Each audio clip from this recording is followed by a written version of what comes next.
శ్మశానంలో ఆయన కూర్చోపోతే ఉగ్రభూతాలు వచ్చి ఓళ్ల మీద పడిపోయి ప్రజల్ని సత్కార్యాలు చెయ్యనివ్వమని అక్కడ కూర్చుని తాండవం చేసి వాళ్ళని కూర్చోబెడతాడు. పార్వతీదేవి అడిగింది మహాభారతం అనుశాసనిక పర్వంలో, శుభ్రమైన కైలాసం ఉండగా, ఇంత ఐశ్వర్యం ఉండగా, చింతామణి గృహం ఉండగా శ్మశానంలో ఎందుకుంటున్నారని అడిగింది. అడిగితే ఆయన చెప్పాడు, పార్వతి బతికున్న నాళ్లు అన్ని చోట్లకి వెడతారు, ఏమీ తోచట్లేదు, శ్మశానానికి వెళ్ళొద్దామని ఎవరు రారు పార్వతి.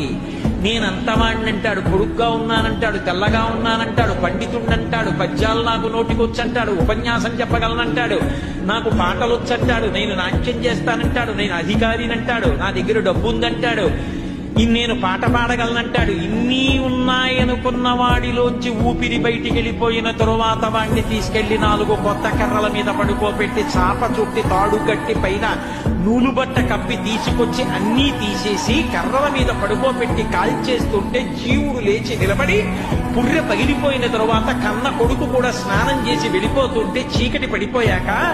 అయ్య బాబోయ్ చుట్టూ ఉగ్రభూతాలు, నా వాళ్ళన్న వాళ్ళు లేరు, వీళ్ళని నమ్ముకున్నాను, ఒక్కడు లేడని ఏడుస్తుంటే నేనున్నాను రా అని చెప్పడానికి నేను కూడా లేకపోతే చచ్చిన వాడు 1000 మాటలు చచ్చిపోతారని అక్కడ ఉన్నాను పార్వతి, నా కర్మకాల కళ్ళైనా